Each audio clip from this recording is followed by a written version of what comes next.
Hey, welcome back to Lake Fork Marina Friday night seminars here at Lake Fork Marina. I want to thank our host. You know, they give us this whole upper loft up here, and man, what a facility it is. Biggest, best marina in my opinion on the lake. It's like a greatest lodging. I mean, it's a phenomenal place, and to be able to come here and do these, we can't thank them enough. So if you guys are looking for lodging, just a place to launch a boat, eat at the restaurant, full service restaurant, I mean everything, get gas, whatever. Be sure you check out Lake Fork Marina, man. We really appreciate them. We have packed the house. I mean, every seat in here is full. This guy's fixing to have to stand up, poor fella. Oh, it's just Joe. Oh, it's just Joe. Never mind. It's just Joe. That's just Joe. But man, that's I don't know about you, but that's pretty awesome considering here we are, mid-July. Dog days have set in. Oh, yeah. 105. And they're going to really start barking dog days next week. Let me tell you. Barking and howling. It's barking and howling dog days next week. It is miserable hot, and here we are with all these people coming here to talk about bass fishing. That just warms my soul, brother. Pretty cool. Me too. Pretty cool. I love this place. It's like a little mini Bass Pro Shops. If there's anybody out there in the YouTube world, or any of you guys that are here for the first time, this is my friend Mike McFarland. He has been a professional fisherman most of his life. Been doing it for a long time. Great offshore structure fisherman, great electronics expert. He gives us a lot of info, so we really appreciate Mike coming back again, like he pretty much always does. He's here every week with me. So. I love it. Yep. Hey, and this guy right here, you know how he's teaching all of you, He actually helped me in the shallow water, so now I'm a little dangerous there too. Right there, shallow water monster. Hold on now, don't be get up. Hold on now, don't be coming over my world. No. Hey, but you know what's really cool? Have you seen me out there? No, not this time of year. No. There you go. No. I know what he taught me. I could go do it. I could go do that, and I believe wholeheartedly in do what you do best. Yeah. And in this case, we aren't here to be in competition. We're here for you. Yeah, I mean, the only thing we're competing against is the fish to get as many of them in the boat with our customers as we can. If I want to go back to competition, then I need to go back to the FLW. Yeah, that's right. I'm a guide out here, so that's why a couple times you say, come on out, and I cover you. Yeah, of course. And you know, the fishing in general has been kind of as to be expected, maybe a little bit better than I would say is to be expected. You know, it hasn't been bad. Like it's, you know, a lot of people get out here and they get intimidated by the heat. And, you know, the fish can be a little more lethargic. They definitely get grouped up in smaller areas. So it makes them, you know, there's less of the lake that fish is good, maybe you might say. So it can be a little tough in July. But honestly, I mean, the fish are biting pretty good. Like, it's not great every day, but most days we're catching a good amount of fish and fairly consistently several times a week. But we catch a giant. I know this week you had the biggest fish I heard of this week. You had an absolute monster the other day. Your customer caught a 10.74. 10.74, 24 and a half inches. Hey, that's a giant. The day before we had an 8. It seems like you said, I don't want to use the word consistent. Because it's not. There's a little bit of that summertime ebb and flow, but we're still catching good fish. But it's either quality or numbers. And, you know, I'm not able to put a 35, 40-pound sack together, but I'm catching fish every day. Yeah. And, you know, one day it's 10 fish, and they're all the 2-pound fish, a few good unders, maybe a slot or two. And the next day we roll out, we didn't get bit for the first hour, and I tell my clients, hang on, what's that mean? Well, what do you mean, hang on? We're only going to get a bite or two today, but you're going to like it. You're going to like it. And my deal's a little different. It's a little more consistent. Completely. And the upper end's not there. We're not catching as many. Now, back in June, we were catching a lot of really big fish doing the shallow water deal. And we're not catching as many. So far in July, we haven't really been catching those big 8, 9, 10-pound bass. But, boy, we're pretty consistent on them 5 to 7s. And I'll tell you what I like the most about those is every fish picture that I see you post, your fish got a half a pound to 2 pounds heavier than the rest of the fish down here. They're dark green, they're happy, they're on steroids, and that's what you're going to get up there in that healthy grass. Yeah, when you find the right stuff up there, you know, those fish, they're stationary, they're not having to expend a lot of energy, they're living very efficiently right now. And so well, let me ask you this, most of them fish are probably pretty pooling, you really giving you a jump and show and a go. Oh, yeah, and you're in heavy cover, you know, we're fishing flooded vegetation, hydrilla and coontail that's growing up from the bottom, submergent vegetation. And so you're in there with a big rod, big line, and these fish got an attitude problem, and they're thick, and it's a lot of fun. So here's the difference. He's up shallow grass, where it's healthy, oxygen, and what, say a 3-pounder? Boy, it gives you a show, right? He does. 10.74 the other day, was in the boat less than a minute. He just got run. He fought like I would after being out in that sun all day today, just like, at this point, you can come over here and kick me right in the face, but I'm just going to lay right there. I'm done. He did, man. That clamp set the hook, and I heard my drag zip. And typically on fork, I tend to get my drag where it won't zip on a 6, 7, 8 pounder. Now. And I heard it zip. I said, that's a big fish. And he said, no, it ain't. And that rod kind of, it's right on the boat. I said, pull. And he just comes back. I said, pull a little harder. He pulled a little bit harder, that rod a little. I said, sir, that's a big fish. Nah, it's not. I said, sir, will you actually put a little meat on that? Pull the fish. I want to see it. It's under the boat. Pull. He finally gave enough pull, and it just come out from under the boat flash, and I went, oh, scoop. And the time I just told you this, that's about what it was. Yeah, that's crazy. What a big old fish, though. I mean, I don't know if you guys understand, for a fish to weigh 1074 this time of year, buddy, that's a big, because even when they're fat, like even them grass fish that are thick and fat, they just don't weigh very much this time of year. They just don't carry the weight the same. It's not as thick. They're not as dense. Their bellies, even when they have big bellies, they're a little bit more hollow. So a fish that weighs 1074, brought it into the marina on certified scales, no doubt about it. No scales are off, none of that. Took it to Oak Ridge. Got officially weighed on real scales, 1074. Man, that is a monster fish. That's a big one. That's a big frame. Last spring, I guarantee she was somewhere between 12 and a half, 13 pounds when she's full of eggs. She's not a pound and a half of eggs. Yeah, and if she happened to gorge herself on 2 or 3 gizzard shad while she's pre-staged, and I caught her with 2 gizzard shad and her gut eggs, we could be looking at a 13, 14 pound fish. That's what that was. 24 beautiful, beautiful fish, healthy, young. I don't know if you saw the post when I made the post. I do want to share it with you. Those fish in this lake are extremely healthy. You're going to see a lot of those bigger fish that have some sores and things, and a lot of guys are wondering what's going on, you know, or maybe you have a tough time fishing on Fork, and you really start to feel like, they're not here no more. No. They are here. This lake is in unbelievable health. I would venture to guess that there is no fewer big bass today than there was in the 90s with the grass. But the evolution of the lake is different because of the lack of grass. Grass gives bedrooms and kitchens together. And when you have it on the main lake, it just makes it go boom. Bedroom and kitchen together. I'm going to be funny, but if you boys just stay there, I'm going to feed you there for the next month. You ain't got to leave. That's what grass does for bass. Now, did they nose around? Yeah. When you start having... That's what we talk about with what I do. It's on a scaled down version because it's in shallower water now. It's not down here on the main lake in 20 foot of water. But I go back, and I literally go back and fish the same exact spot day after day. They live there. After day. They live where they eat. Okay? The rest of the lake doesn't have that grass. They won't let it. It's died out. It's sprayed out, droughted out. And it's forced those fish to evolve around the shell beds. I know you've been hearing me talk about it for 6 months. The only thing I've done different this year is not leave it. Once Billy did his tutorial with me in January, February, and really helped me on the shallow water, and I got out of there about end February, I've been with the shell beds the whole time. Well, we talked about it too. Is that pre-spawn really loaded up pre-spawn by it started to fade? We actually had a discussion, and it was starting to fade, and I was moving on to other things and kind of doing some side fishing stuff, and you were like, man, that's not really my deal. I'm like, but just go do you. You did. I remember it clear as a bell. You said, don't go be you. Yeah. So now I'm still even fishing shell beds, but I'm not fishing the shell bed. All right, but a month ago it was having that jig clamp through the densest part of the shell bed. The shell bed's the coral reef. No. The shell bed has the food. Okay, but now you're fixing to get going. Let me do one more thing before you get off in your deal. I want to get back and finish what I was trying to say. Don't, please, I'm begging you, I never ever say nothing unless I have wholehearted conviction. Do not buy in, anybody, for a second, that Lake Fork ain't full, plumb stacked full of big bass. And Keith Combs in 2014 proved that. Under drought, bad fishing, bad kind of vibe, and the elites came here and weighed one of the heaviest sacks in history at 3 days. Not the heaviest. Not one of. The. In 3 day history, 110 pounds. And that was right during the worst time. The guy in second place broke the record too. So all these fish the last 2-3 years have grown. They're growing fast. That's a bad time to get second, ain't it? You broke the all-time 3-day record. You got so did you? Yeah, exactly. Yeah. I got the new record, and you got second place, and you held that record for about 5 minutes. But that's all I wanted to make. I really wanted to make a firm stand to tell you if you think for a second, anybody watching, you think that your odds are less today to catch a 10-pounder in this lake.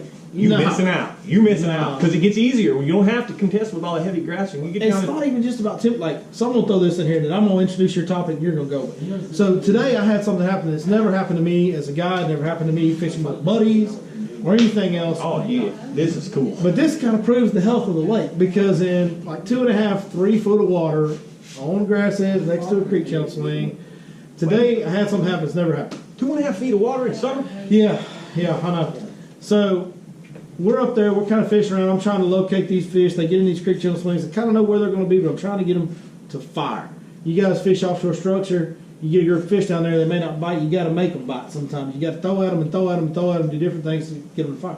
This is what I do in the grass. I'll fish with my customers until I get one to fire, and then I'll be like, y'all go, and I'm on the back deck. You know, that's just how I do it. So I'm up there, and I'm throwing out a swim bait, a smash tech hollow belly, which, by the way, if you ain't throwing that in the summertime, if you fish shallow at all in the summertime, and you don't throw that smash tech hollow belly, you are missing out on the very best bait you can possibly throw in the summertime. That and a chatterbait is by far, it's something about that fast vibration, that whole body wiggle that hollow belly has. It catches them better than any other moving bait, and you can throw it in grass pads, flooded, whatever. It goes through everything. So anyway, making it long, I'll have a little bit. So I'm throwing that swim bait, boom, I get a bite. It's a good about 4.5 pounder. I set the hook. I'm fighting. I tell my customer who's right here on my left shoulder, I said, go right behind me, throw right in there. He fires his in there, bam, he's hooked up. Now his is about a 5 pounder, 4 3/4. It's a good one too. As he's bringing in, the guy on the back deck heard me. Now I'm steering mine this way. My other customer steering mine this way, and the guy on the back deck goes 3 at a time, boys. 3 at a time. We caught 3 fish at once, and 2 of them were 4.5 to 5 pound fish. Hey, if that don't tell you about the health of a lake, that in 2.5, 3 foot of water in July, you can catch a triple. 3 rods, not on an Alabama rig, not 3 at once. Yeah. 3 rods, man. I've fished all my life. I've never ever heard of that. I've never. It was 3 men, 3 fish, same time. Don't quite often, but wow, unbelievable. So Mike's going to get talking tonight. He's going to actually break some stuff down. Good information tonight. So guys, if you got your notepads, bust them out. If not, turn them ears on and let's pay close attention, because he's going to talk to us in depth about some of just the little small adjustments that we make. You know, it's all about little adjustments. We're on the water every day. We get to have the advantage of making those small adjustments, and that's what we want to do, is bring those small adjustments to you, help you understand them, so you can cut the learning curve when you get out on the weekends or whatever days you're available. So he's going to talk about small summer adjustments, the little changes he's made to stay on these fish as they've evolved into the dog days, and that's basically it, right? That's it. Well, man, take it away, brother. Thank you. Thank you, Big Dog. That's our new nickname. I used to say that with John Tanner. He was Big Dog and I'm Little Dog. Yeah. But he went away, so you're Big Dog, I'm Little Dog from now on, okay? You skinny dog for What's sure. up? What's up, Big Dog? So, all right. Wait a minute, I'm full dog, you hungry There you dog. go. When I get about an hour, I'm going to have a whole entire large pizza today. I won't be a hungry dog no more. All right, guys. Well, here's the thing. Where I want to start is I want to back you up about a month. If you've been following me, the ones that follow me, it's going to be quicker for you to understand that. So I want to back you up about a month. A month ago, I was fishing shell beds. And when we talk about shell beds, this has to be more elaborated, because there are shell beds of 2 feet of water, 6 feet of water, 8 feet of water, 14 feet of water, and my God, the other day, 50 feet of water. They're out there. 50 feet of water. Yeah. Even little old shallow water me's found them in 38 feet of water. So So at that time, I was throwing the jig, the 3/4 and the 1 ounce sand-tone jig, and the whole objective was that bait had to be clunking through the shell. So if I had a shell bed offshore in 27 feet of water, and that shell bed was as big as this little circle right here, the density part of it, okay? there's a sweet spot within all the Sweet beds. spot, Yeah. I've talked about that many times, the spot within the spot. So the whole thing may be a huge shell bed, but there'll be a density part of it where they're really on each other, right? Maybe they're scattered around the edges, and as you come into that pie, it gets dense. So a month ago, we had to hit the dense spot. You remember? You're clunking that thing through it, and every time that jig comes, it goes donk, donk, donk. If you weren't feeling that, if you weren't scratching the paint off that thing, you weren't getting bit. If you were 2 feet off, they weren't going to leave the shell bed, because that's where they would feed. So as that bite started to fade, what I recognized, I've asked myself over the past few weeks, why? Why? We always ask that, why? Yeah. What caused these fish to get off the bottom and stop being so locked in there? And then it kind of hit me. I'm going to go a little deeper. I'm going to start looking for those groups of fish, and I thought, on the beginning, I thought it's turned into bedrooms and kitchens. Meaning, they're bedrooming out in the trees, they're bedrooming in the creeks, and they're coming to these shell beds. So now it's about timing. I've talked about that. They'd be nomadic. Well, that wasn't quite working because I couldn't get the timing down. I'm certain that they're doing that mornings, evenings, and at night, and during the minors and the majors of the moon, but that wasn't functioning. So I'm finding the mother lode fish, but I'm not able to get them. And Then I watched on that sonar. This is the best part. I watched this thermocline stuff happening in the deep water. And I realized that you're getting this haze every morning, and everything, as we talked the last seminar, was suspending above it. And beginning to be more and more suspended in open water offshore. So one day we were talking, and we talked about these groups of fish, and man, you get a group of 15 big arches, it's everything you're looking for, it's stacked like a haystack, but you can't catch them. And he said, well, you know, I kind of recognize that I tend to get bit when I only have just a few fish. Knock the mother up. Quit looking for the home run. And so I put that in my computer, and about 2 weeks ago today, I was doing some work. We started on the shell bed. We were dragging the jigs through the shell bed, and it hit me. I thought, you know what? I'm actually going to, this bait is so offshore. In my striper fishing days, I remember that I used to call the stripers, they're like cattle, man, herding cattle. When tuna do it. When it's offshore and there's no structure, there's nothing there, they've got to get behind it and push it somewhere, okay? And they'll push it typically on points and or we have a bowl between 2 points, in essence, okay? So I come across the lake and now I'm looking for 2 points that are close, that has a little pocket in between with bait out in front. Shell beds is where the bait was still with the shell beds. So stay with me. The shell beds is the place the bait feed. So the bait's still there, but it's not down on the shell bed, it's hovering above it. Okay? And all of a sudden it just clicked. I saw a little bowl and on the 2 points, I saw the white bass bust and the white bass bust on both points, and I said, click. Just like striper fish. I put the boat up in 12 feet of water, in the top of the bowl, which gave position for the front guy to throw to that point, the back guy to throw to that point. Okay? Boat's in 12 feet going into 20, dragging it uphill. So as they're pushing into this bowl, they funnel the bait into the bowl, and then as it scatters onto either point, that's where they bust them at. That's right. Okay, gotcha. Now, I didn't want that boat in the middle of the bowl because I'm blocking the shaft. So I put the boat on top in about 10 or 12 feet.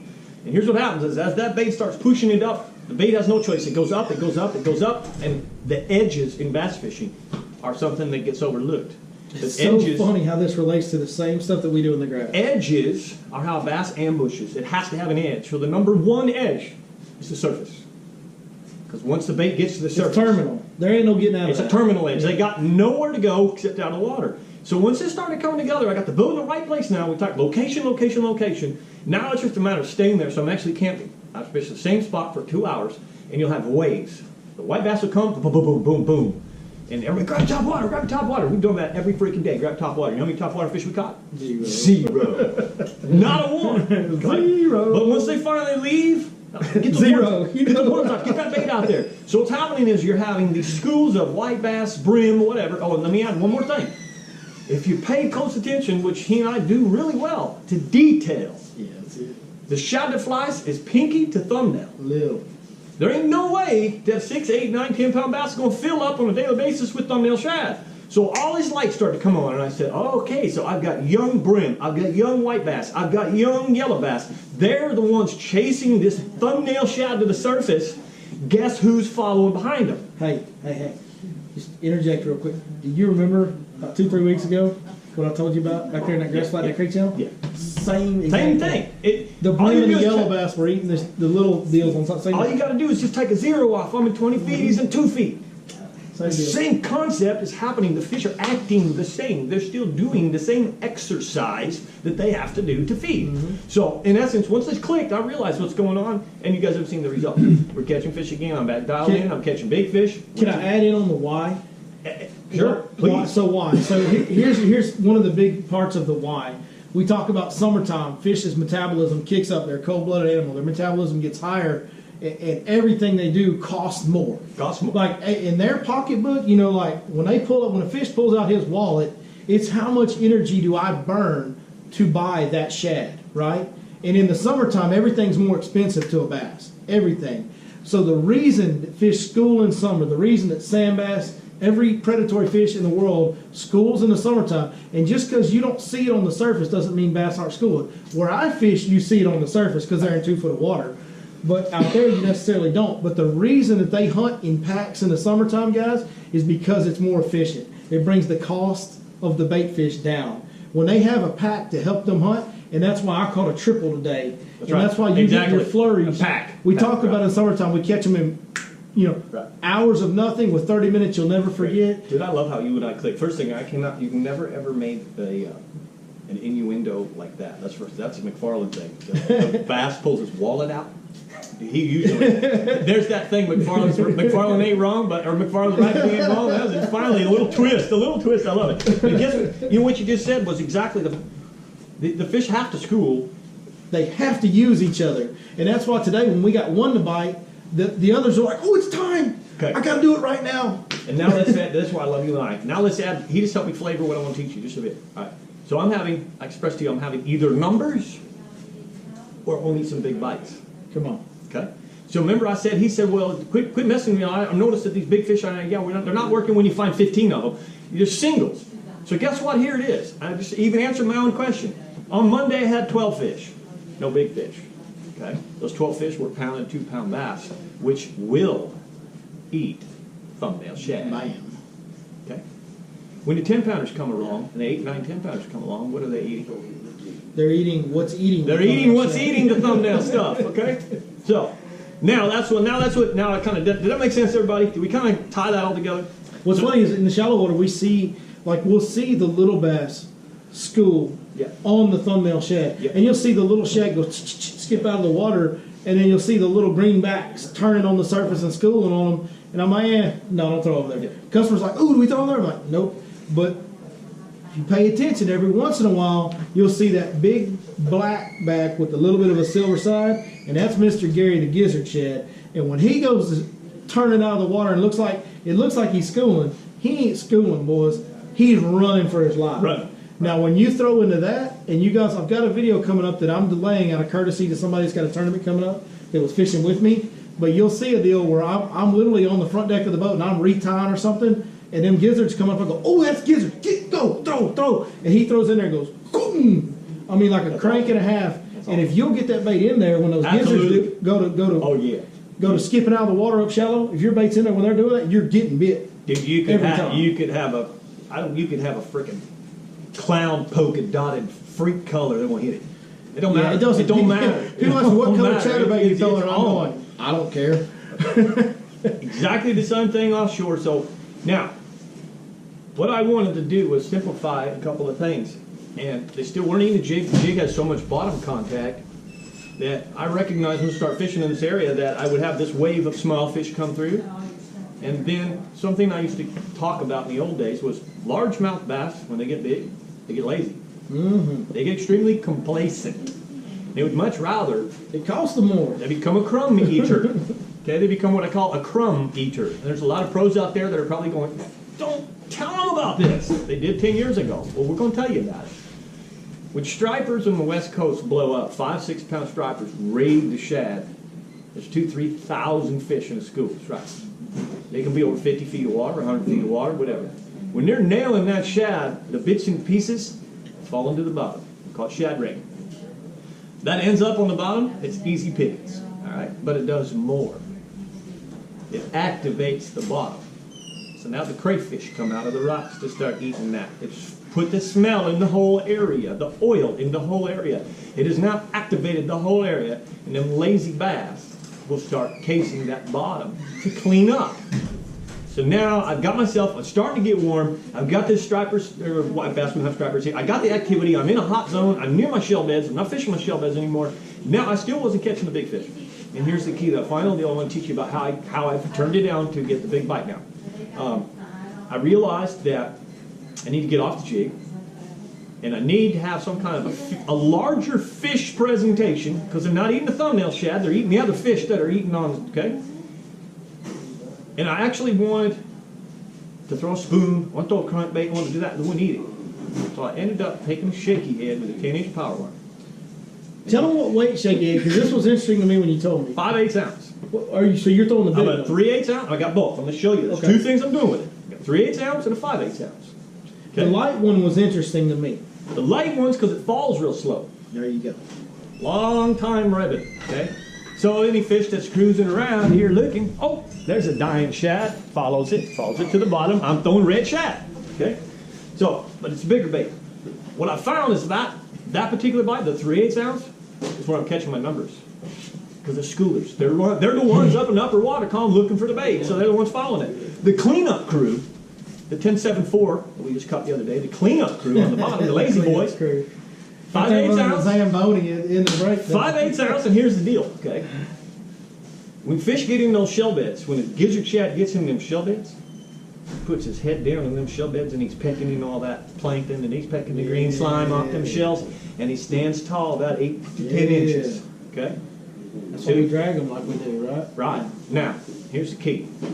Put that 10-inch worm on a 5/8 ounce sandtone shaky head, and if you are throwing to the shore, fishing this way, dragging down, that sandtone shaky head, the piglet too, it's got a flat surface, I'm going to show you. It will actually fall, lay over, the worm in gravity will not do what it does when you turn around and drag it uphill. Okay? And what I'm going to show you, I want everybody to take a look. I'm going to do it on these stairways. When you take on that angle uphill and you're dragging that shaky head uphill, it is at this angle and it's hop, hop, hop, hop, hop, hop. It's constantly fully tall. It's like a fish, peck, peck, peck, peck, peck, peck, peck, peck, peck, eating his way up the whole embankment with a massive profile sticking 10 inches out. The fish can see, hear, it's clanking. I'm still coming through the shell beds. But that's been the answer for me to get the big bite on a daily basis. That 10-inch worm, I will go a little bit deeper here. The water gets hotter. So I have a tendency to 87 and under, 10-inch worm. 87 and above, I'm going to go to 12-inch or even 16-inch. Bigger, more. Bigger is more reward. Hey. Hotter the water, the more food they want. Because for the cost they expend, Digestive system's they got to faster. give more. That's right. And by the time that water gets that hot, we're looking at mid-end of summer. We're coming into August, September. Everything's grown. So everything that was born in spring is growing right now. This thumbnail shad a month from now won't be thumbnail shad anymore. So I also, for the mere fact that once it's end of summer and even into fall, I start getting larger. So in essence, early spring, smaller. As the summer grows, larger.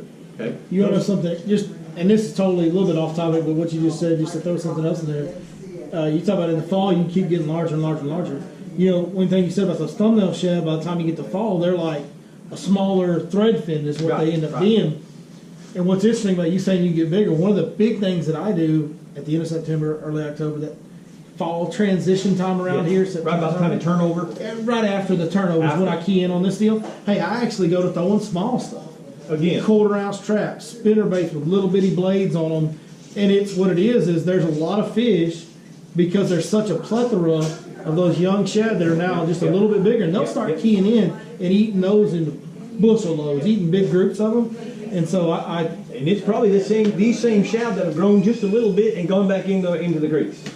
That's it. So they're just maybe a quarter-inch bigger and they're back in the creeks. That's one of my big patterns is spinner baits with real small blade in the fall. He and I working together, the way that we both, I don't want to use the word dominate because that's arrogant, but the way that we find success. There's a lot of guys out there just as good or better. We find exactly way better. I mean, many guys are better. Yeah. Capable of being better, just don't necessarily put it all together. Yeah. But the way that we actually have that good consistency in the two difference that we do, it just plays together so well. The reason I'm sharing this is I'm not intrigued anymore.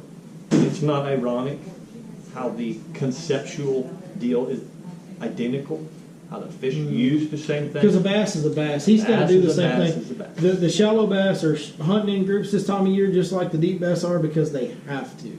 And a bass has to do what he has to do to survive. And I'll be silly. I'm going to do a McFarland thing. A mountain lion's a mountain lion. All right? Yeah. A mountain lion's going to hunt a tree lion. You're not going to see him out in the middle of the open field. You're going to say, well, hey, man, the other day I saw one crazy mountain lion. He was hunting in the open field. No, then he dies. Joker thinks he's a cheater or something. He dies. All right. Question? Mike, can you tell the difference between when you're dragging over gravel and dragging over a shell bed? Yes. What's First of all, it's really easy on Fork because we don't have gravel. Yeah. Very, very rocky. Maybe on some banks you might have a little bit of gravel, but the vast majority, the rough stuff that you feel on Fork, it's going to feel like that. The majority of it's going to be shell. Difference from the small shell and the big shell. That's the big deal. Rat-tat-tat-tat-tat, rat-tat-tat-tat-tat, small shell. Rat-tat-tat-tat-tat as you pull it. Feel it, get rat-tat-tat-tat. That's pebble rock, that's small stuff. When it goes ga-donk, ga-donk, and you actually kind of pull it, pull, the rod starts to load a little and it goes ga-donk. Ka-tonk. That's the shell you're looking for. Shell you're looking for. Yeah. The big shell. Now I'm gonna give you a few more. When you see one of those there, I'm gonna give you a few more little tips now. Okay, these are the finalizing tips. So I throw that bait out. First thing in the morning, the first 2 hours, put the boat 12 feet, throw out into about 20, dragging it uphill. I want them hopping it up. Okay, that gets to come off the bottom. I'm looking for visual. I want the fish to see it. If that doesn't work, Trying to draw them to it by doing that? yeah, Gotcha. the fish are active and they're moving around. Sure. As the day progresses, and if that doesn't work, I end up dropping that rod. And I have them smack it. So now instead of clunking on the shell beds, it's smacking them shell beds. I was doing that with a 3/4 1 ounce jig. I'm not so sure if I've taken these shells in my hands and you can just crush them. So I'm not so sure that potentially some of those 1 ounce jigs, when I'm really doing that, ain't smashing some of those shells, which is putting smell. Something's going to eat that. Brim's going to eat that. So this whole thing is, again, as I talked about, these shell beds are the replacement for the lack of grass in Lake Fork. These For shells, sure, down on the lower 2/3 of the lake. definitely, and they act and serve the fish in the lake just like a coral reef services the fish of the ocean. The fish in the ocean live in the deep blue sea. That's the bedroom. And they leave the bedroom to come to the kitchen. You get the same thing happening right now. Mark Pack loves to fish them bedroom fish. He knows how to go out in 30, 35 feet of water in a big, deep tree in their bedroom. Yeah, in but the see, tree. Pack's he's weird. Pat's a Pat's stud. Pat's a weirdo, I think man. Pack would catch a bass out of your septic tank. I don't know if he sold his soul to the devil or what happened, but dude, when they suspend in the summertime, everybody else is like, well, don't mess with that fish. Pack's like, hey, man, That's why they ain't going back till we get there. And when they suspend, that's when we're going to get there. Yeah. Like, Everybody he's else, waiting on it's kind that. of like a house on fire. Everybody's saying, don't go in there. He's Man. Pack's licking going, his let's go chops, in there. man. I'll He show can you. catch I'll show those you. fish. I think Pack can get a Unbelievable. fish out of your septic tank. He had a 10-pounder this week, too, one of his guys. Day before yesterday, Yeah. and he's really experiencing. I can't speak on his behalf, but I know he's still having the ups and downs of summer. You're always going to have that. You're always going to have that. He's So remember killing this, man. These fish eat when that water gets hot. They eat about 3-4 times a day. They have to. They must. They must. There is no cold water to go to. We don't have a thermocline that has 60-degree water down deep, so they can go dormitize and relax. These fish have to eat. They do have to eat. It's something I used to teach all the time. Someone would say they gotta eat, and I used to teach, no, they don't. If they have cool water, if they have the ability to go dormitize their body, they want to eat. They want to eat, and they will choose to eat before they'll choose to dormitize. But if the conditions are bad enough, a survivalist is going to do what matters the most to survival. And if he has to go into the deep creek and get dormant for a whole week We don't or have two, that, though. and but we don't have that. Yeah, we don't okay, have it. so we don't. What he's have a talking place. about is lakes where he's from that are super deep, where they can get below that first thermocline level and get in very, very much 56-degree colder water Yes. again, and all you got to do is relax. Big temperature Take it difference. easy. So those changes aren't available in Fork. That high metabolism's rocking. It's kind of like the power plant lakes. Them fish got to eat. All right, you go to a power plant lake in the middle of But, summer, hey, you think you can't catch them? Who think? I mean, everybody fishes these power plant lakes in Texas in January. You know, when it's cold, and they're great in January. The fish are spawning. It's like spring fishing. You don't got to get out there and you can catch them on top waters, and it's cool, man. It's fun. Let me tell you when those lakes fish the best. Right now, when it's the hottest it gets, buddy, those lakes, the hotter those lakes get, all those fish get into one spot. Whatever the most comfortable is, they all gonna get there. And when you get that many fish in a group, man, it just, holy cow, does it go off. Like on Monticello, we can give all the goods on Monticello because it doesn't even exist in the same way anymore. But last summer, I don't know if any of y'all watched, but I did a lot of stuff on Monticello in the heat of the summertime. And the reason why is because Monticello's got a lot of big fish. And it had a unique setup. If you know Monticello, it kind of lays long ways like this, and there's an intake down here, and that's cold, and everybody goes down there and fishes the dam, and that's the coldest water on the lake, and that makes sense, right? You think that's the coldest water on the lake. Well, that thing comes out here and pumps out in the middle of the lake, kind of kicks up this way, and then turns back and goes down. Well, there's a far northern reach of that lake. And between this back here and this right here, there is an absolute stone cold wall of grass, pads, stumps, impenetrable, to the point where that hot water doesn't even get up there. You would start at the mouth of those pads, and the water temp might be 105, 107. Wow, right? You get behind them pads, and you're in a foot of water. Your boat's about to get, you can't even hardly take your boat back there. You got a push pole. The water's 85 degrees. And every big fish in that pond, every dominant fish in that pond is in a foot of water and will destroy your buzzbait, your frog. I mean, however you want to do it, swim bait, whatever. This is going to be really cool. So that is the generalized aspects of what you're looking for on there. But here's the one that you're going to love. So this crazy dude texted me the Brandy Branch last summer. It's hotter than hell. August. It was It's August. so damn hot. It's nasty, Power bro. plant lake. I'm in the dry. He don't know this. He's going to hear some of Michael's thoughts that I don't share. We didn't share with him. But I'm thinking, all right, I love this guy. He's a good man, but this is going to be one hell of a hot, long day on a power plant lake. And we're filming. Yeah. Ugh. First thing he does is run as far away from the outtake as we can go, just like he just talked. Yep. Caught the fish. Yeah. All right. You were ready for this part, but this freaking knucklehead, that's what I was thinking at the time. Turns around and starts running up to the outfit. Yeah. All right, you ready for this? He don't know it, but as you're running up there, I'm going, oh God, this guy is showing me how green he is. We're running. We shut down. What's the water temp?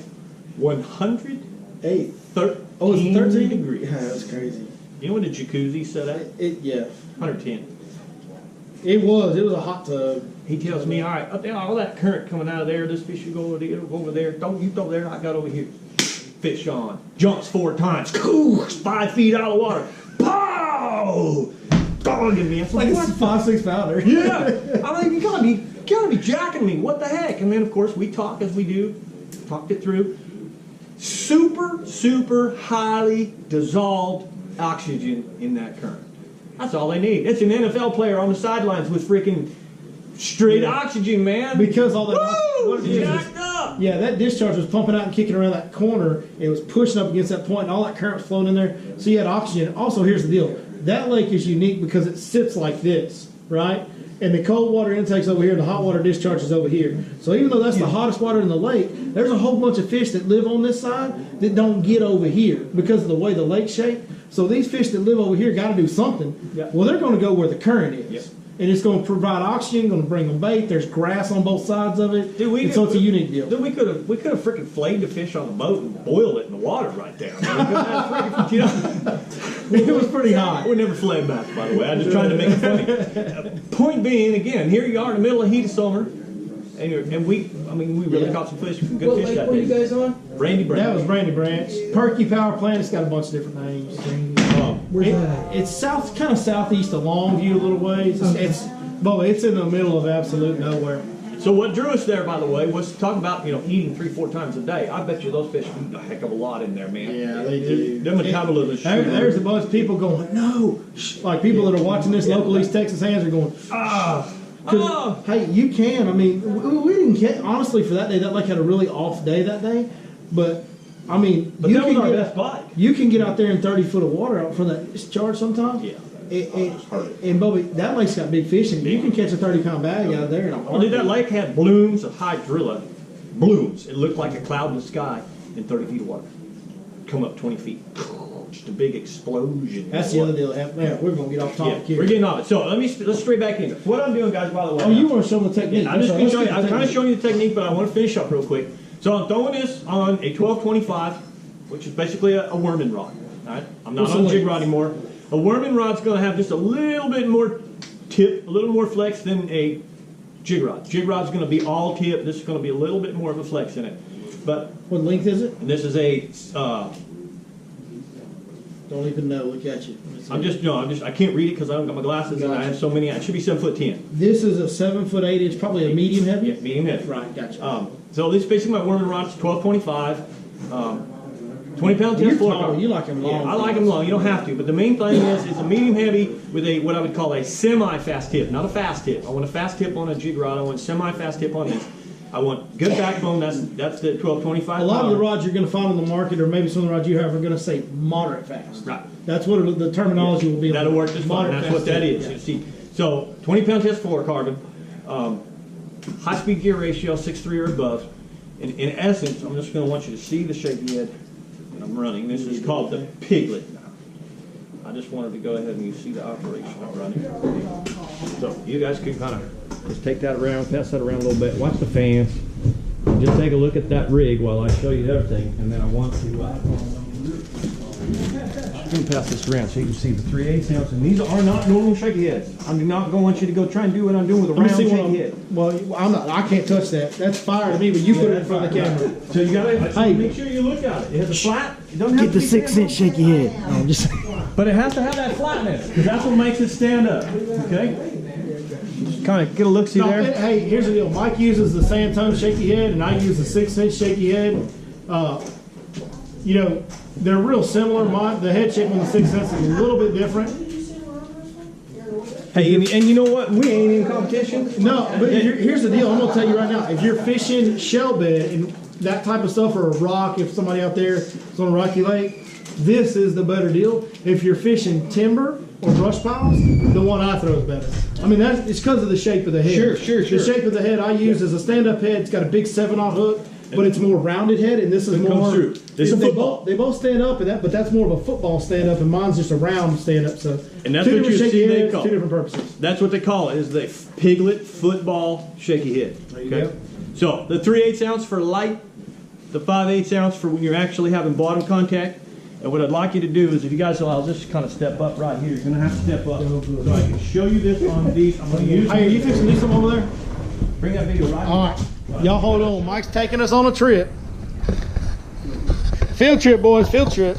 So I'm offshore throwing up. I'm out in 30 throwing up. What ends up happening is gravity. Where are you doing this, bud? Right here.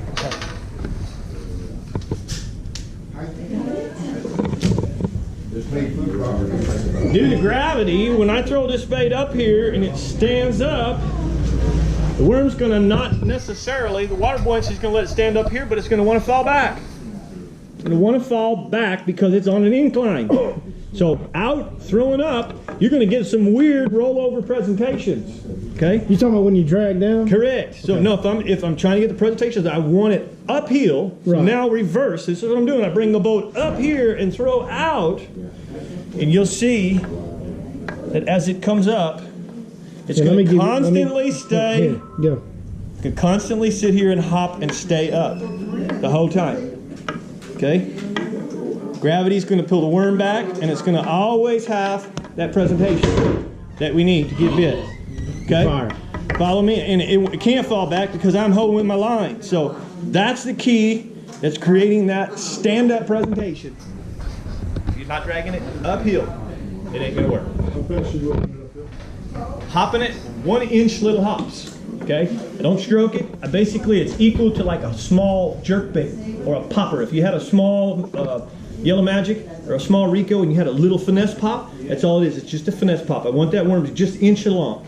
Okay? When a gizzard shad is feeding down there, he doesn't go. He goes. Okay? That's all I'm making that worm do. It's just little tiny hops. I'm imitating a gizzard shad feeding in the shell bed. Or a brim or whatever. And that's the deal. Okay? So that was really critical. You do not drag it uphill. Say, man, Mike's a liar. They won't eat that shaky head. That's how all the big fish this week been caught. So all my fish have been caught. Final thing I'll end you on. Guys, it is the coolest feeling. I've been fishing all my life. I've been pro fishing where I've had 27 rods on the deck of the boat because we're junk fishing. Right now, this week, one bait. One bait on. Got 2 rods, one for each Two customer. men out this morning. I had 4 rods, all with the same bait. I felt like I was in a major event and all over it. Man, if you see a guy in a pro tournament with only 4 rods, the same exact bait, you better watch out because he's on it. I had 4 rods made. The reason I did is when they break off one, I can hand my client one while I'm retying. They're never downtime. So I had redundant 2 rods or 4 rods for 2 fishermen, but it was all the same bait. Throw that. Nothing but all week, 5 days. We're going for 6 tomorrow. Let's see what happens. All right. You have to like close out the video. Little school trip, little field trip without the bus. Hey, here's the deal, guys. It's like I always say about old Mike McFarland. And what he just said was awesome. And I mean, he ain't wrong. But boys, he ain't right either. What, just you see my baseball? Yeah. You see my baseball? Have you seen my baseball? Well, hey, does anybody have I have some moments, fellas. any questions? I know we haven't really answered any questions tonight. Anything y'all want to hear about, man? Doesn't matter if we fishing, non-fishing, any questions at all. By the way, that's from the movie Something About Mary. You see my baseball? Everybody knows what it's from, right? No, everybody's thinking about the other thing he says right now. So. No questions, really? Do we? No. All right, I have a question for you. Are there no questions because we delivered well enough? You don't need them, or you just don't have them? We just bored them to death. It was bored you to death, or was it thorough enough? Or was it thorough enough that you really just don't have Yeah, it? it all made sense. It all comes together. I'll come up Did with they a question impress for you? you. I mean, I'm easy to impress. Did they impress you? Yeah. Okay. What you got, brother? Why the fluorocarbon versus like a braided line and that kind of stuff? All right, braided line doesn't have any stretch. All right, so when you hit these fish, you can tear bigger holes. The braided line doesn't sink. Okay, also, so that's not going to affect so much of the presentation. But mainly, I won't run the straight braid doing this because I want to hit the fish hard, and I want him coming to us hard. And I got you. Hey, fluorocarbon doesn't have much stress, but it's got a little. That helps on a big fish, what he's saying. Here's a big deal, though. Shell has a sharp edge, Bubba. You ever fish braiding rocks? You will get nicks. You'll have fray marks coming off all over your braid, all around you. Shake your head. And that equals, that hard hook set with no stretch, that equals snap braid like that, cut it like absolutely, butter. no stretch. The other thing is, too, when you reel braid, when you go, you hear that sound? Every time you drag that across a shell or any piece of debris on the bottom, it makes that same sound on the bottom. Absolutely. Sound is a big deal on a lake that gets the pressure Yes. that this lake gets. So for me, the only time, and I fish more braid probably than any guy on the lake because I fish so much grass. I was gonna say your chatterbaits and things like Yeah, and it's to help me rip through grass on my Yeah, moving yeah, baits and stuff yeah. like that. And if I'm not fishing heavy vegetation, I don't fish braid. And in fact, on my swim baits, a bait that I feel like they follow through that grass a little more, I still don't fish braid, even though it'd be easier. I'll go ahead and suck it up, deal with the fluorocarbon in the grass to get a better presentation because the noise is a big thing on this lake, bud. Big thing. And if you happen to hit wood, that braid cuts right into it. Yeah, it really hangs cuts you up. into it big Yeah. time. And a lot of the areas I do have wood that I learned to teach you to clunk through, clunk over. But let's, Almost anywhere you get, there's going to be some type of debris wood laid over. or brush. A lot of times, some of these areas are simple brush piles too. What's that, brother? when you were talking about the big long, worms that you were fishing, same thing. Same thing. Trying to inch it over the. Yep. same Yeah, thing. because it'll Clunking cut it those through it. grooves Yep. in there. Yeah. Yep. Mhm. And that braid, for example, if I go into trees, that braid, if I've draped a tree and I don't even know it, as I'm pulling that thing, that braid just cutting into it. So by the time it gets there, I don't care how good at clunking I am, it's Yeah. so cut in already that. One more thing to think about on that, you talk about like some of the South Texas lakes, West Texas lakes, some of the lakes where you're from. When people flip the mesquite trees, the weed bush and stuff like that, they fish braid, right? Well, here's the difference, guys. That is an extremely hard wood that the braid won't cut into. Right. This stuff out here, this old oak pine, a little bit of pine that's left, mostly is old oak that's left standing in this lake, but it's soft. It's soft. It's not, after this many years, 40-something years under the water, It's it's soft. real soft. So that's why the braid cuts into it. If we were dealing with nothing but bodark and cedar trees out there, it wouldn't be as big a It won't be a deal. big deal at all. Right. I even have this. I do fish braid. I have some specific patterns in certain parts of the year where I'm specifically flipping cedar trees. And when I do that, I fish braid. Right, yeah. Because I can break them limbs off, whatever I need to do That's to get that fish that's a through there. great point. And the braid doesn't cut into the cedar. Exactly like those cedars you're going to do those just like we did mesquite and palo verde. I'm gonna break Exactly, them little brittle limbs off. I'm gonna bring them to me. But in this situation, most of the places that are open, that braid will kill you out See, there. even the flora will cut in a little. And last Yeah. week I had a client that was really struggling. He was really cutting into a lot of wood, and I thought, well, I'll even give him a little more stretch, and it actually helped him not get stuck. But then he couldn't feel the bait no more. It's too much stretch. So, but let's add a couple little quick tips. These are some important tips. All right, with the shaky head, you need to check the first foot of your line religiously. Yes. All right, checking it all the you're fishing time. out deep, guys. Checking it all the time, especially because you're dragging uphill. Yeah. All right. Every time you catch a fish that's more than 5 or 6 pounds, you need to cut and retie. Whether you feel it or not, about a foot and a half. Foot and a half.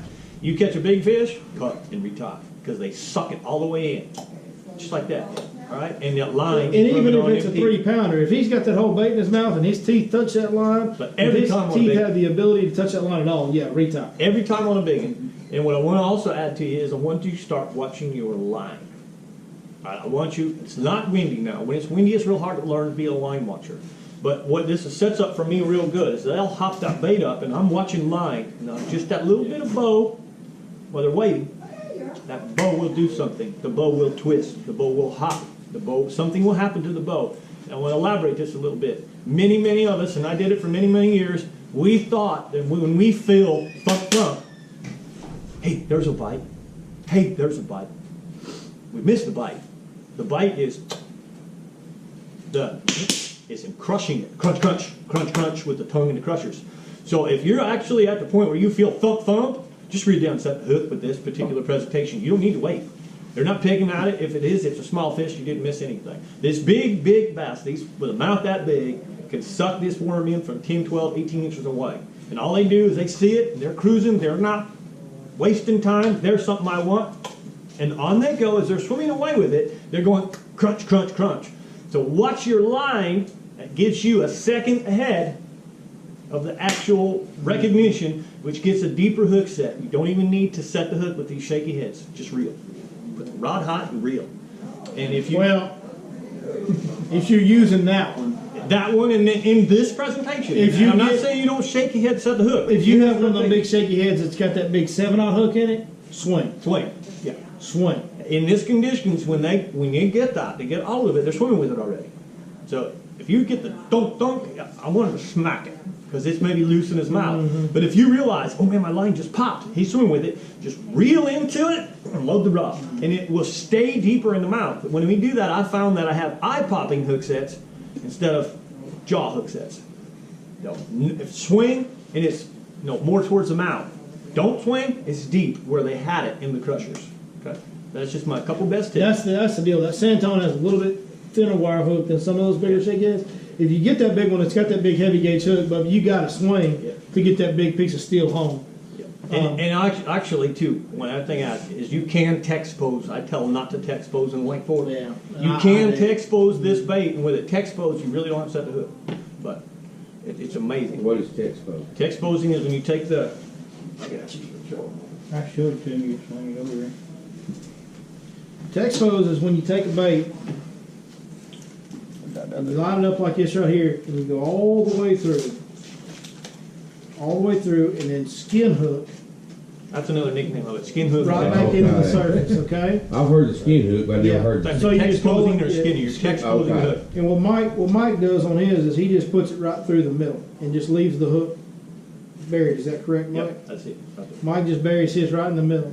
And he does that because all the thick stuff he's fishing. And when I'm in really, really heavy wood, text posing gets you hung up over and over again. Because all it's got to do is just touch the wood, the hook pops out, and you're in the wood. So, And a lot of it depends on your experience level as a fisherman. Because for me, I will always text pose. If I have some clients that aren't real experienced with dragging a bait through some heavy stuff, good point. you got to put it in the middle. Good point. But like if I'm going out fishing a tournament, Bubba, I want everything text pose. I want the Absolutely. hook going in as Absolutely. easy as possible. So Absolutely. if you're an experienced bass fisherman and you're a dragger, you've drug a lot of Carolina rigs, you've drug a lot of Texas rigs, shaky, whatever. If you've done it a bunch, I highly recommend text posing or skin hooking every time. 100% back it up. Great. Best way you could have said it. If for whatever reason next week I was fishing a major event as a pro on this lake, I would text pose. I wouldn't give a dead gum what I lost. I'd break everyone. Also, when I throw in some of this wood, anybody that's been with me, if we're catching fish, I will break it off. All right. If not, sometimes I'll go get it. All right. But you want to think of this. All right. In 4 weeks of fishing in the month of June, anybody like to guess how many jigs I lost? That old boy, he lives a bunch of jigs. Well, just put it this way. Say I lose 3 a day per client. That's 6 a day. 6 times 5 is 30. Yeah. 30 times 4 weeks is what? 120. 120 jigs. Hey, here's the deal. If you hire me, we're going to get my jig. I like my jig. A lot of the times, the stuff I'm on will ruin the bite. It can. If I will ruin the And bite. no, hey, I'm joking. Yes. If The they're break off won't? huh? No. Boat presentation, going out, putting that boat Yeah, back over. the boat presence on top of Right it. now, there's some more teaching about forward. There comes a point here in the next few weeks, it's already starting to happen. In the offshore stuff, okay, because the lake fish are small, there's a lot of guides.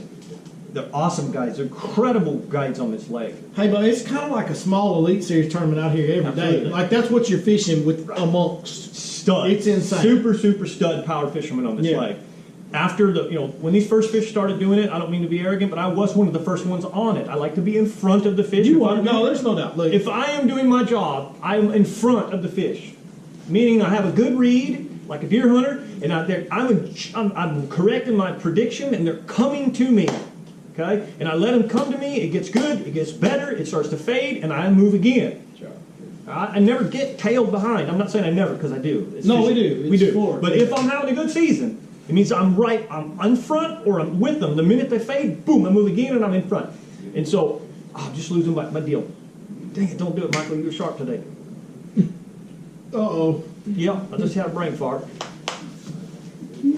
Back us up, just 30 seconds. Back it up. If you think I've been paying attention to everything you're saying, yeah, you're all right, we're talking about the elite. Okay, here I got it. So what happens is when you got, I'm not going to say names, but you got 15 super stud guides.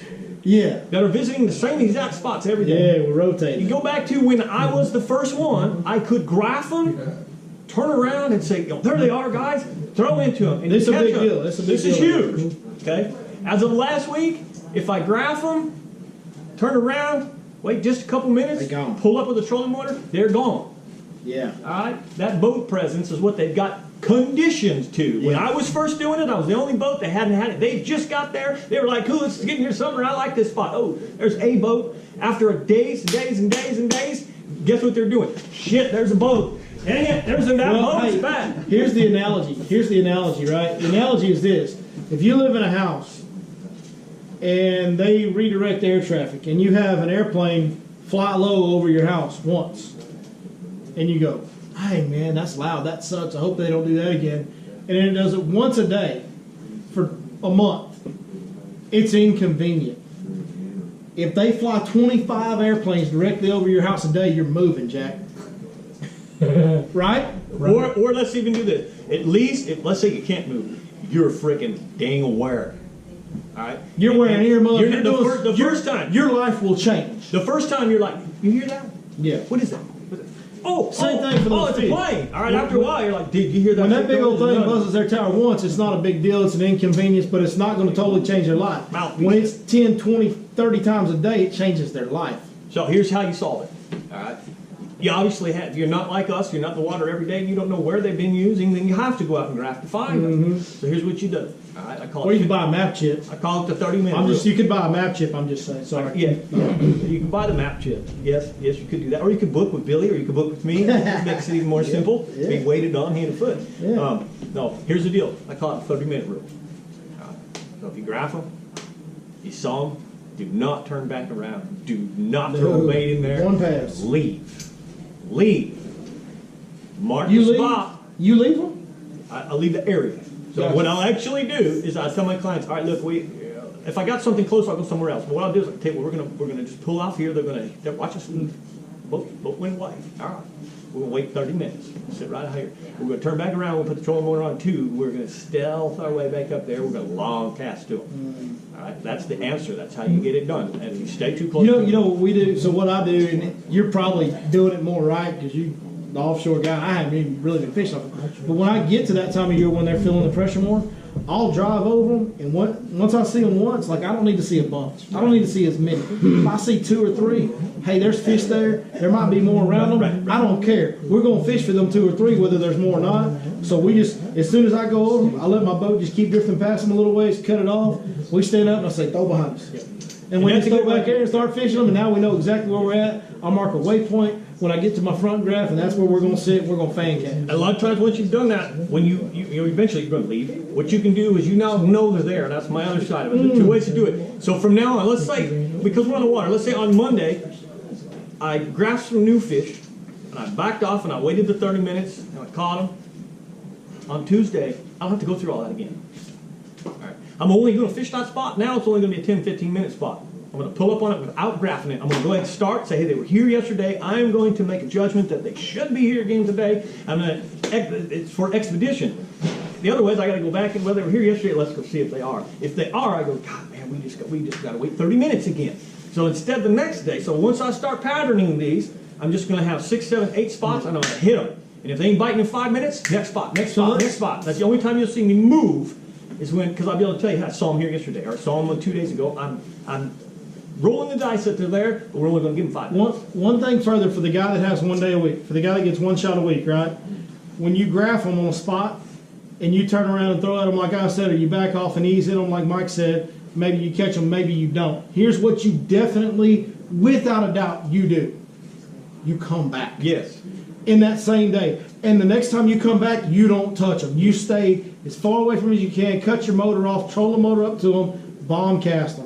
We had a question right over here. They staying stationary and waiting on the schools to come to them, or are they cruising with the They're schools? pushing, using structure to push up, is what Mike was talking about. I'm sorry, I'm taking your No, decision. you're good. We're Yeah. the team, no on Yes, you're team. Answer. You asked. He asked you. You answer that question. You got it. You ain't. No, yeah, they're using the structure, the different contour lines, to push the bait to a shallower shelf from deep, and then eating on those shells. I understand what you're saying about the 30-minute rule on the down imaging and everything. Is it the same thing with the side ski? Not necessarily. Depends on how far out your side scanner. How far Really. you How are. far out are the fish when you mark Not them? necessarily. Good point. Good point. Because you probably could do some side scanning. Good point. You know, I mean, if you put it out there at 150 feet and you mark a wad of fish out there at 120, they don't know you're there. you're not going to bother them. Even- you know. even- But if even, they're 30 feet away, 60 feet is 20 yards. That's close. But if the ledge is a quarter mile, how much in a day are they going to cruise? Okay, so here's I mean, what's you happening. mark them here, but Okay. you got a quarter mile. there you go. So, first of all, on this lake, now we're talking about Tennessee River stuff like that, whole different ballgame, Bubba. Yeah. And here's the deal: on this lake, Well, you get the road bed at 5:15. okay, so road bed. Okay, so there's going to be a spot. There's always going to be a spot. If you're on, I don't care if you're on Chickamauga, when you get down that ledge that's 10 miles long, hey, there's spots. And you know what those spots are? Mike, tell them what those spots are. Shell beds. They're shell beds. Even on Tennessee River or here, when you get on that road bed, guess what's on the side of that road bed? In little groups. Shells. Shell beds. So there's always going to be a spot. Even if the contour line's the same all the way through, you will, when you graph over there and you're graphing and you got nothing, you got one, you're zigzagging back and forth down the road bed, right? You got nothing, you got one, you got two. Holy crap, there's 10. That's the spot. And that's the spot they're always going to feed on. Always. It's the dinner table. And that's kind of what, it's really unique. So every day this week, I start up in 12 feet of water. They're active the first couple hours. They've left the bedroom. The bedroom is a creek that's about a quarter mile out, not quite quarter, 300 yards out, okay? Deep 35, 40 foot deep, got trees in it. So they bedroom like deer in the creek, in the trees. They come into these reefs, these areas, to feed 2-3 times a day, so they're leaving it. It's really unique. At 6 o'clock in the morning, we're in 12 feet of water catching them at 14, 16. That 10-7 was under the boat. Okay? It was in 13 feet of water. All right? And about 7:30, the bite starts to lull up. You know what I do? Hang on, stop, hold it. I'll take the trolling motor and move it out 16 feet. And now we're throwing to 25. Catch a few more fish. When that lulls, I take the boat, move it out to 22, and we're throwing to 30. Which way are we going? Same way the fish are. Back to the bedrooms. All right, by the time they get to 30, they're actually getting to the bedrooms, and I turn around and run, let Mark Pack know that they're in the bedrooms. It's your turn, Pack. Where you? Hey, tag you're in, right? Now, let me ask you this. Do you find that they're feeding the best when they're the highest on the structure? Is the bite Yes. more consistent when they're up? Yes. So when they're up there, they're feeding more, and as they start to move out, you're picking off stragglers. I pick stragglers. Gotcha. That's right. And the Okay. bite changes. When they're up top, it's a good bite. When it's out, it becomes finesse. It becomes, and also soak it. So the other day, for example, when it pulled out, we had the boat 20, we were throwing out the 30. My client in the back needed something. I actually was wetting the line. I threw a drop shot out and set the drop shot down. I'm back here fixing this back lash for 5 minutes. And all of a sudden you hear clunk, clunk, clunk. Shit, my rod's taking off. I grabbed the rod. Right? So I am noticing that I also, not only am I progressing and moving out as they're backing off, slowing down. So, Because they're not feeding. they're not feeding. Now, Gotcha. here's the Mark Pack. So told me to in lunch. elaborate on your question real quick on what he's talking about, I said there's always going to be a spot. Yeah. That doesn't mean you don't catch one of them scattered fish somewhere Right. else on the road bed, Right. but where you want them and where you're going to catch them the best is going to be on that spot. Yep. Does that make sense? Yeah, once you start to get your head around this and you've got some of these shell bed marked, I want you to start thinking of a deer feeder. I want you to think about where they coming from. All right, I and think get you your said boat in perfect. positioning Kitchen. where they're coming to it. That's what I said. They're coming to you. And that's why I'll camp on some of these, especially once they give me some momentum. They give me any signs that we're good, we're starting to roll. I position that boat just like a deer hunter would be off that trail. Don't be in their way. Let them do what they do. It's really unique. Are those shell beds, a lot of times, are they flat or are they on the contour? They're on the contours. usually. Almost every time they're on the Every contour. time they're on the contours. And where they're the thickest, and Mike, you can tell me I'm wrong here, but from what I see, where they're the thickest is wherever so if you've got a contour like this, you got a flat spot on top of a point, right? Where they're going to be the thickest is going to be at the crest. They're not really going to be much up here. So that small shell, maybe a little bit scattered, big shell, but the thickest part of the meatiest shell is going to be right below that break line going down the side. Right in like the saddle part of the brakes. Because the saddles is what catches all the plankton. So the current and the wind. That's is the rolling deal in. I've noticed the most is I've studied these and got to learn them more and more this year.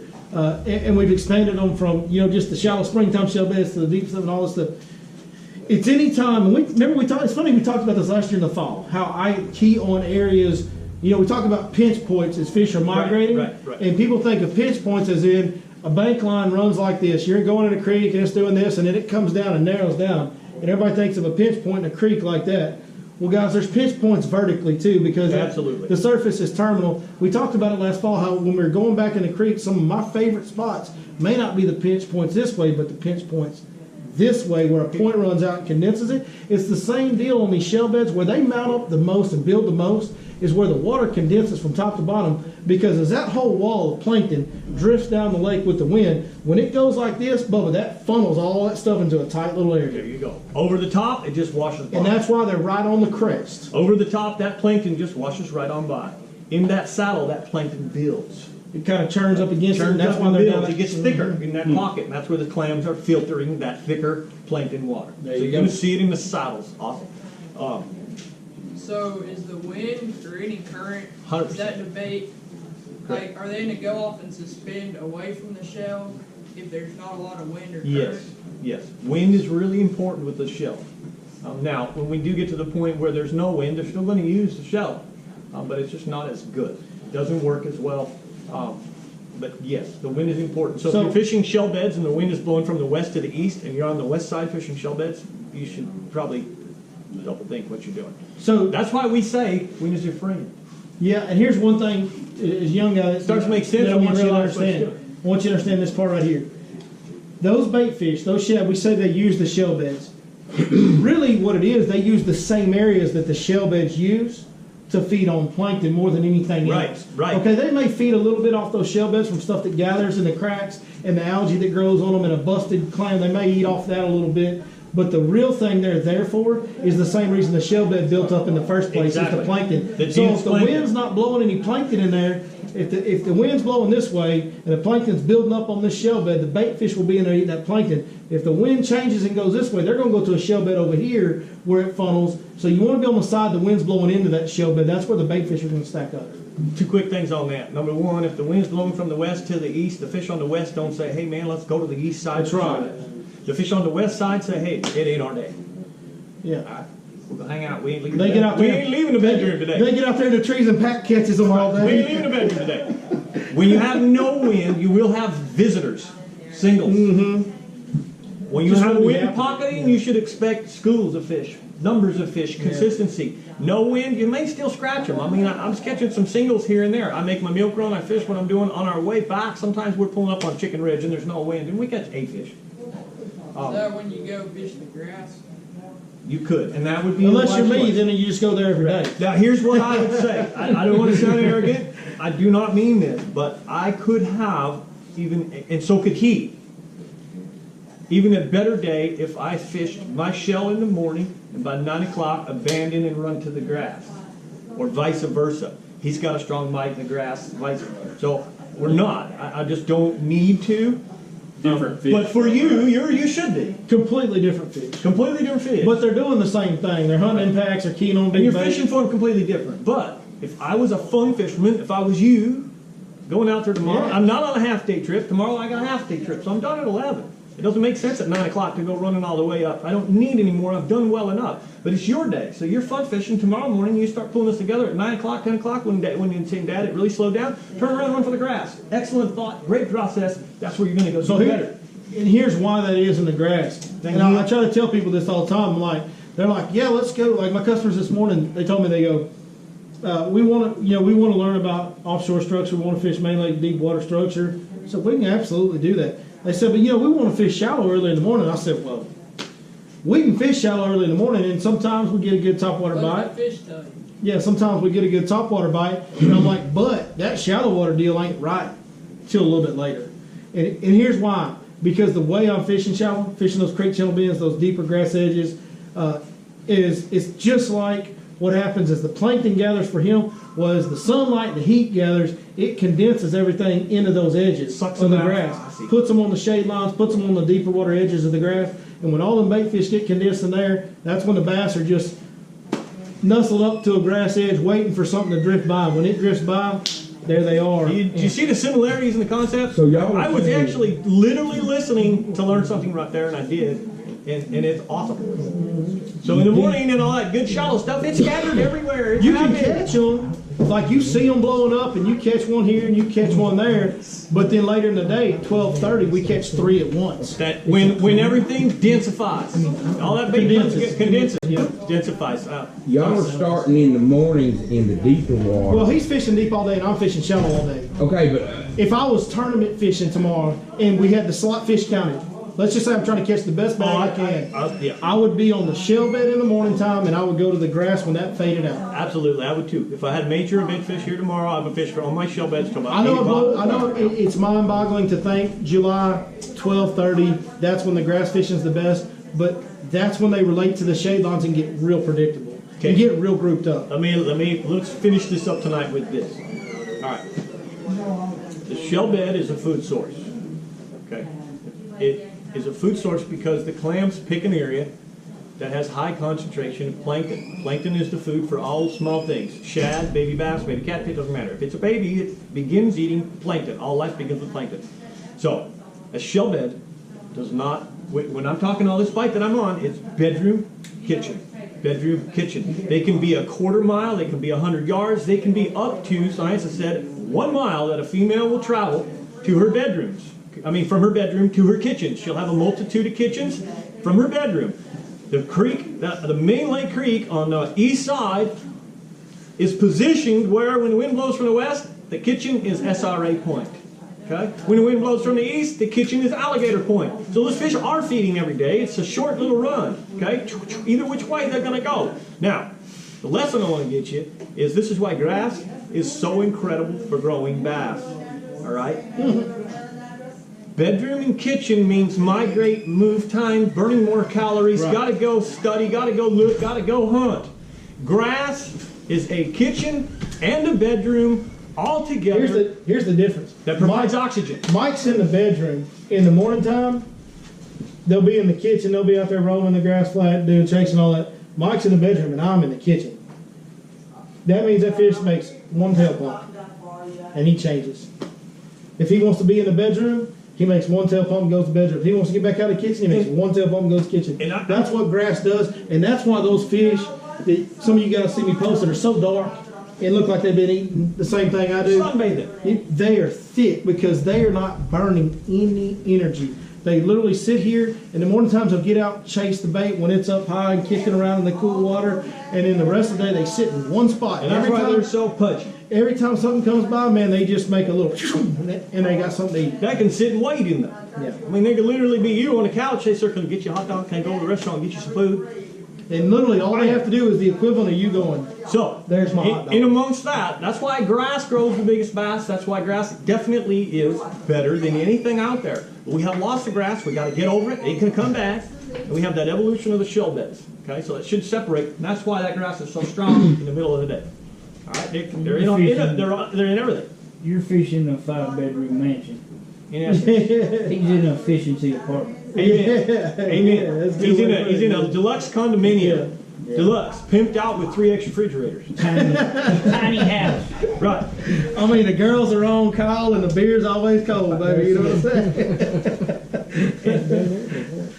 That's it in a nutshell. So yeah, back to if there was an elite tournament tomorrow, there's no. That's the way to chance of us. fit. Like that's the way to catch them the best, right? I would go to the Unless- shell bed in the morning, catch me either unless- 5 squeakers or 1 giant. And once I got that, I'm out. I'm running to the grass and I'm We going to go look to catch- replace we- every small fish with a 5-pound. Catch a bag full of 4, 5, 6 pounders. Yep. Hey, here's the deal. Unless you're our good buddy in the legend, Mark Pack, and you Yeah. figured out how to catch suspending summertime fish. If you can do that deal, that's, I mean, he can hit a bigger home run than all of us right Here's now the deal. doing that. I love Mark Pack. He's one of my very best friends. He is my mentor. He is the reason I came to Texas. Okay. 4 weeks ago, he gave me a one-on-one tutorial of how to do this. You know how many fish I've caught doing it? You still can't do it, kid. He's the master. He's the master. It's ridiculous. It's insane. Taking. Is there any more questions? I never want to leave anybody here with any questions. So does anybody have any questions before we wrap this thing up tonight? Do either of you ever use the jointed shaky head? The wobble head? Wobble. Yeah. No, Yeah, oh, that's I do. my deal. I love it. I was a Wobble month head. ago. Not anymore because I need that stand-up presentation. All right. That stand-up presentation is doing a couple What things was for that me. bait you said you were It's allowing them to see doing? it when they're looking around Smash cruising. Tech Hollow Belly, they See, got them right there's downstairs. something they can check it out. If it's laying down, they won't see it as well. So to me, the wobble head, I love it because here's the deal. As a guide, it's real hard to throw. You know, I use the 6-inch crankbaits. Everybody knows that Cloud9 C25.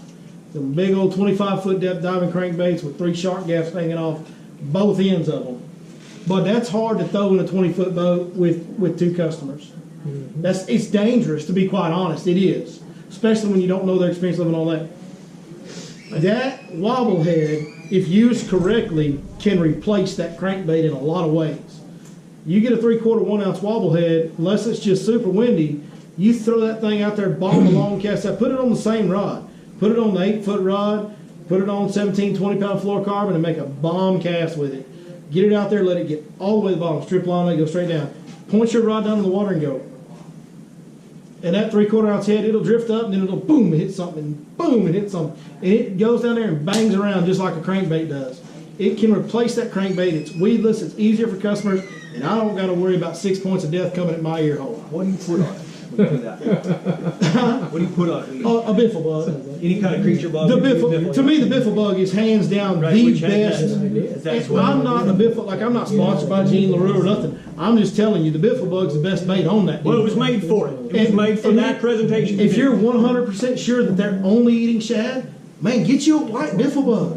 If you're 100% sure that they're eating brim, throw that green pumpkin or green chartreuse or, Can you put a Good deal right there. hollow You know- body on the? I'm gonna try that. huh? Can you put a hollow body? You hush your mouth. That's my, no, yes, yes. Yeah, that's my, I don't tell nobody. Yeah. Get right here sharp. Remember that? What I He's tell you? sharp. Hey, remember what I told you? Did I not talk to you about that months ago? Yeah. He's a thinker. Yes. He's a thinker. Hey, actually, you did. But the hollow belly doesn't work as good as a regular paddle tail will because of the countering actions. I've experimented with it. The hollow belly is not really the deal. If you want to put a swim bait on there, you can, but you need one of the straight, like the smash tail, or if you like the Kitex, you know that's a good one. Jerky Hmm? J. Yeah. Steak. Yes. Long as it has a straight wag to the tail and not the whole body doesn't roll, because when you got on a hollow belly, you have a countering action already. The head shaking and the tail shaking. You see what I'm saying? Well, on the biffle head, the head shakes on the bait, on the hard head, on the swing head. That's shaking already. So now, if you got the head trying to shake and the tail trying to shake, it just doesn't flow right. It doesn't act right. But if you've only got one that has a tail wag and that biffle head's banging around, that tail's back there doing this, man, it's a beautiful thing. So, yeah, the swim bait deal does work on there. Been trying to keep that secret till I really dialed it in. I ain't really dialed it in yet, but yes, throw that. It's This good. right here is one of the social media YouTube studiers. Right. Jerky J. I know exactly why. I know exactly why he's thinking it. You saw that on television. I know you did. I know the guy that throws that. I know how he does it. It's a straight tail instead of the other tail. This boy right here is all over it. I think a jerky gel will be good. I think an It's just impact a different shad. presentation. It's It's gonna going to be be a a faster. I think The Jerky J's faster. I think the impact shad would be a deal. Like that. Absolutely. Absolutely. And you could go to the big one, right? Yeah. And see that 6-inch swing head that I'm using's got a screw lock, so it's perfect for a swim bait. It allows it to have the action, allows it to get away from the hook, save the bait, all that. And you put that screw lock, that big 7/0 hook, on that 6-inch swing head, and you put that big impact shad on there. I think now you're going down the right path. You want to know how good it is? You want to know how good he is? About a month ago, he drove 12 miles just to bring me one. I did. I drove all the way down from one end to the other lake. After the first day when I started experimenting with He it, said, "Where are you?" I just had a couple, and I drove all the way down the lake, and I went down there and cut it off. So there you go. At least 12 miles. Tossed it in my boat, said bye, turned around. So it's good, and he's good. He's a good friend, Wow, man. Good friend. Any more questions? We'll make sure we answer all of them. Were those map chips? Joe Spates. Joe, you still here? There he is. Joe Spates sells them down at his store. He's right down the road from here, Tackle Factory on Highway 17, Little Mustang Bridge. I almost put my foot in my mouth. I told you something I was going to talk about at dinner there? Mr. Joe Space. All right. In that bite that I got, tomorrow I'm going to try something. Respect to Joe. I have not tried to work a spoon. Swimming it? Swimming it. Swimming it. Just You simply need swimming to it. talk to him about I didn't it. add this part too either. Occasionally in my equation, I'm having these white bass come up and bust, and you can tell, you have little small, large mouths, you see the green backs, you can tell it's small fish. See a lot of it. 20, 30, 40 fish there, over there, and over there. And then all of a sudden, every now and then, maybe once an hour, you'll hear Toilet flush. Toilet Same flush. deal in the grass. When them little So I know that those bass are all over the calm. They're not eating the thumbnail shad, but they are eating those larger baits. And tomorrow will be the first time I'm gonna actually get my clients doing what we've been doing because that's working. I'm gonna sit in the middle of them and see if I can't put a little. Joe's over here just Spate- grinning, going. Little Joe "Boy, I Spate know all thumping about to that." A little Joe Spate thumping to him. All right, well, we've been going for a while. Let's wrap it up. Hey, if y'all have any further questions you want to ask one-on-one, we'll be around for a while. The Smash Tech swim baits are below. The Joe Spate spoons are below. Everything pretty much that we talked about tonight, you can buy right downstairs in the tackle store. If you need any help finding that, let us know. And most of all, man, thank you guys. This is unbelievable turnout mid-July. Can't thank you guys enough, man. This is incredible. Everybody, Just thank you so much.